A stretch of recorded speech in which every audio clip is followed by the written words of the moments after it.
के समय बैंक बंद हो ही रहा था कि ब्रांच मैनेजर के पास बेहद सहज सी मीठी आवाज़ में एक महिला का फ़ोन आया। सर, मुझे 2 लाख रुपयों की तुरंत आवश्यकता है और मैं सिर्फ 10 मिनट में बैंक पहुंच जाऊंगी। क्या आप मेरा इंतज़ार कर सकते हैं? उसकी आवाज़ इतनी फुरीली थी कि मैनेजर मना नहीं कर सका। उसने कैशियर से कहा, कैश तैयार रखे। कैशियर को भुनभुनाते हुए अपने बॉस का हुक्म मानना पड़ा। थोड़ी देर बाद बढ़ी हुई तोंद और अजीबोगरीब फिगर वाली महिला ने बैंक में प्रवेश किया और बैंक मैनेजर को एक चेक देकर कैश की डिमांड की।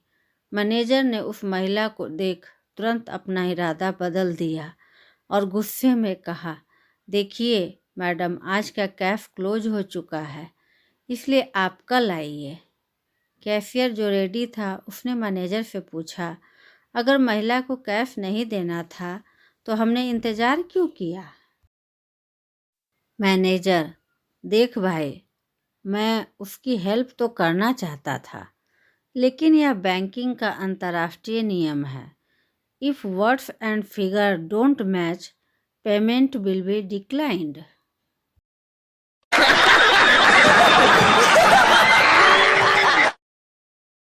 मेहनती कर्मचारी का मतलब क्या है? आंसर, तेजपत्ता। कोई भी सब्जी बनाते समय सबसे पहले उसे ही डाला जाता है। पूरे समय वह सब्जी के साथ रहता है और उसी सब्जी को परोसते और खाते समय सबसे पहले उसे ही खींचकर बाहर फेंका जाता है। सफल अधिकारी मतलब क्या है? आंसर, हरा धनिया। उसे पता ही नहीं होता है कि क्या बन रहा है और सब्जी बन जाने के बाद सबसे बाद में उसे प्रस्तुत करने के समय डाला जाता है और फिर सब्जी के सारे स्वाद का श्रेय उसे ही दिया जाता है। तू आ गया क्या? एक आदमी ने दुर्घटना में दोनों कान खो दिए।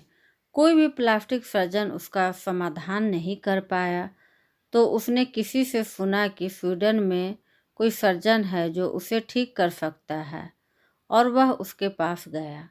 नए सर्जन ने उसकी जांच की, थोड़ी देर सोचा और फिर कहा, मैं तुम्हें ठीक कर दूंगा। ऑपरेशन के बाद पट्टियां खोली गईं, टाके भी खोल दिए गए। वह वापस अपने घर आ गया। अगली सुबह उसने बहुत गुस्से में सर्जन को फ़ोन किया और ज़ोर से चिल्लाया, कमीनी, तुमने औरत का कान लगाया है? सर्जन ने कहा, तो क्या हुआ? कान तो कान है, इससे कोई फर्क नहीं पड़ता, औरत का हो या मर्द का। ऐसा नहीं है डॉक्टर साहब, आप गलत बोल रहे हैं। मैं सुन तो सब कुछ सकता हूँ, पर समझ में कुछ नहीं आ रहा है। शादी या सादा? राजू, कल तेरे को बोला था शादी पर निबंध लिखकर लाने को, लिखकर लाया क्या? जी मास्टर जी, लिखकर लाया हूँ। फिर सुना? मास्टर जी, शादी एक खुशियों भरा त्यौहार है। शादी को लोग बहुत धूमधाम से मनाते हैं, फटाके भी फोड़े जाते हैं। शादी के कुछ दिन बाद यह त्यौहार ठुस हुए फटाके की तरह हो जाता है। शादी में जो दो लोग होते हैं, हीरो हीरोइन की तरह दिखते हैं, वह बाद में विलेन के किरदार में आ जाते हैं।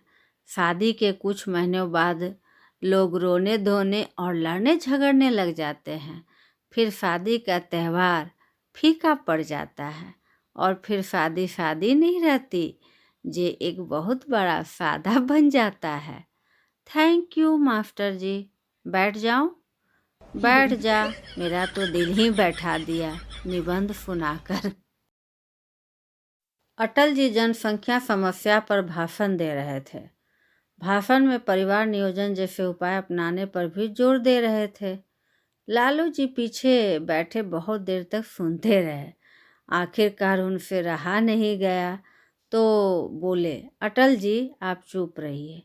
बड़े बुजुर्ग कह गए हैं, जिस काम का अनुभव नहीं हो उसके बारे में बोलना भी नहीं चाहिए।